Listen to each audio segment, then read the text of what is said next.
Auzubillahiminash-shaytanir-rajim. Bismillahir-rahmanir-rahim. Assalamu alaikum second year. This is your computer class and we discuss about chapter number 2, basic concepts and terminology of database, and the lecture number is 10.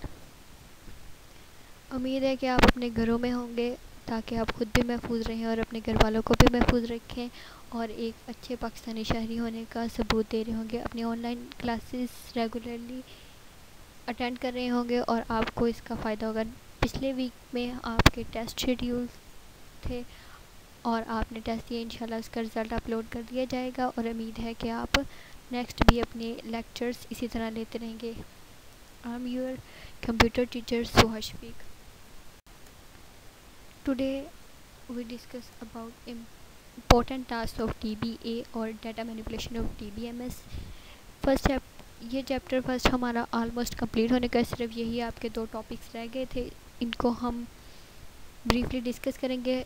और पीछे database DBMS database management system क्या है, इनको हमने अच्छे से define किया, briefly discuss किया है कि ये चीज़ें क्या होती हैं। इसलिए आज हम important task of DBA discuss करेंगे कि क्या क्या इम्पोर्टेंट टास्क होते हैं इनके।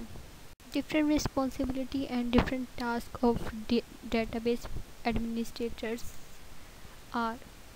इनमें सबसे पहले है installation of database software.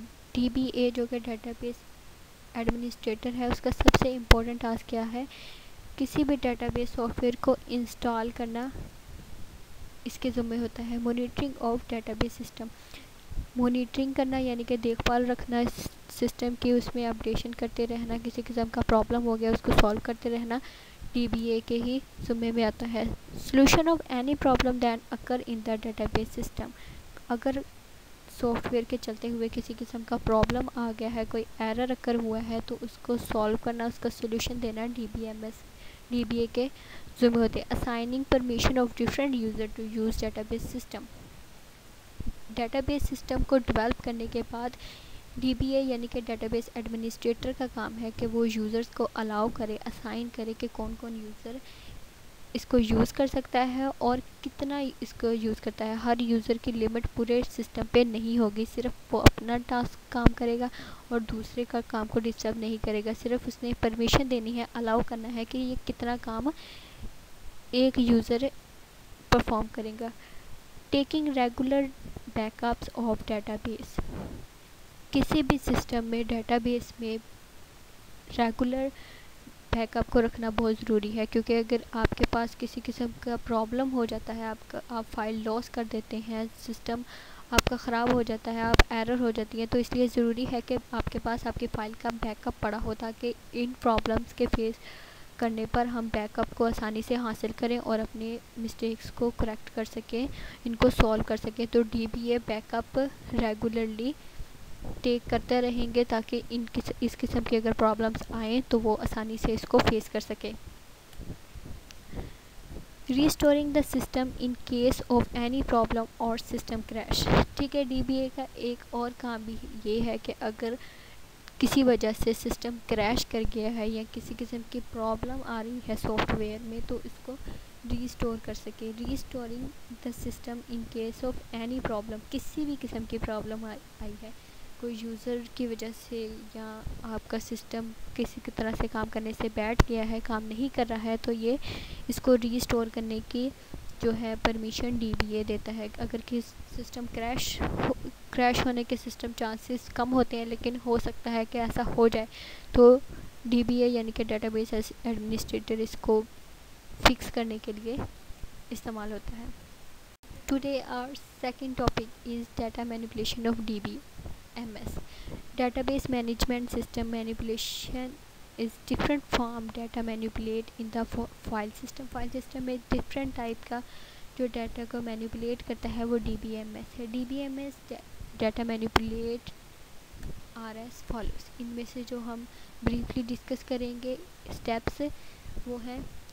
It store and manipulate data in the tables और रिलेशन, डेटाबेस मैनेजमेंट सिस्टम का काम सबसे पहले क्या है, अगर कोई भी डाटा हासिल हुआ है तो उसको टेबल्स में और रिलेशन यानी कि टेबल्स और रिलेशंस जो हैं उनमें डाटा को स्टोर कर सके। DBMS में consist of one or more relations। हो सकता है कि कोई भी DBMS में एक या एक से ज़्यादा टेबल्स हो। The relation is related database management system are connected through different type of relationship. अगर एक या एक से ज़्यादा डेटाबेस है, टेबल्स हैं, रिलेशन है, तो यकीनन इन रिलेशंस के दरमियान डिफरेंट रिलेशनशिप मौजूद होता है। तो ये डेटाबेस मैनेजमेंट सिस्टम इनमें डिफरेंट तरह का रिलेशन बनाएगा। DBMS use index to search the required data quickly and efficiently. Database management system ही इंडेक्स सिस्टम का यूज़ करता है।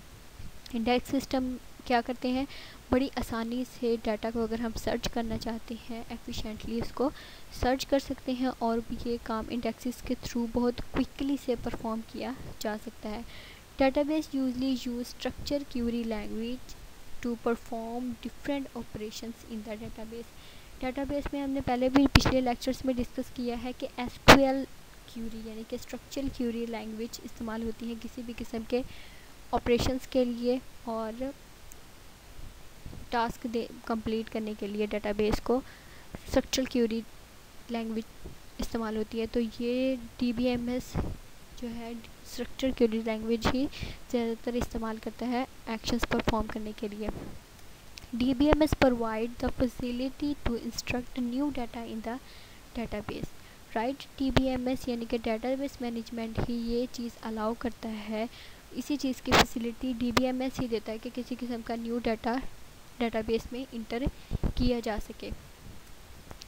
DBS also provide the facility to modify existing data in the database. किसी भी किस्म का डाटा है डेटाबेस में स्टोर है तो इसको मॉडिफाई करने के लिए, इसको मेंटेन करने के लिए, अपडेट करने के लिए DBMS ही फैसिलिटी प्रोवाइड करता है। DBMS provide the facility to retrieve existing data from the database. DBMS हमें अलाउ करता है कि जो डेटाबेस में डाटा स्टोर है हम उसको हासिल करें, उनको देखें। फॉर एग्ज़ाम्पल, अगर एक स्टूडेंट का डाटा हमारे पास स्टोर है और हम देखना चाहते हैं कि स्टूडेंट की रिहाइश कहाँ पे है या उसका फ़ोन नंबर क्या है, तो हम आसानी से DBMS के थ्रू डाटा रिट्रीव कर सकते हैं ताकि हमें इंफॉर्मेशन मिले, अपनी रिक्वायर्ड इंफॉर्मेशन पे हम अमल दरामद कर सकें। Database provide the facility to database existing data from the database। DBMS हमें एक फैसिलिटी ये भी प्रोवाइड करता है कि अगर किसी किस्म का डाटा हम डिलीट करना चाहते हैं तो ये जो एग्जिस्टिंग डाटा है उसमें से डाटा डिलीट भी किया जा सकता है इस डाटाबेस के थ्रू। राइट, अगर एक स्टूडेंट पहले हमारे दरमियान हमारी एडमिशन है स्कूल में और उसने तालीम जारी रखी हुई है, लेकिन बाद वजूहात के वजह पर अगर हम उसको स्ट्रक्ट ऑफ करते हैं तो ये डेटाबेस मैनेजमेंट सिस्टम हमें अलाउ करता है कि डेटाबेस में से उस स्टूडेंट का डाटा निकाल दें। तो ये फैसिलिटी भी DBMS प्रोवाइड करता है। स्टूडेंट नहीं, अगर हमने किसी कंपनी में का डाटा स्टोर किया है, कंपनी के मतलब डेटाबेस बनाई है, तो किसी एम्प्लॉय का डाटा डिलीट करना हो तो ये DBMS हमें अलाउ करता है कि हम इसका डाटा डिलीट कर सकें।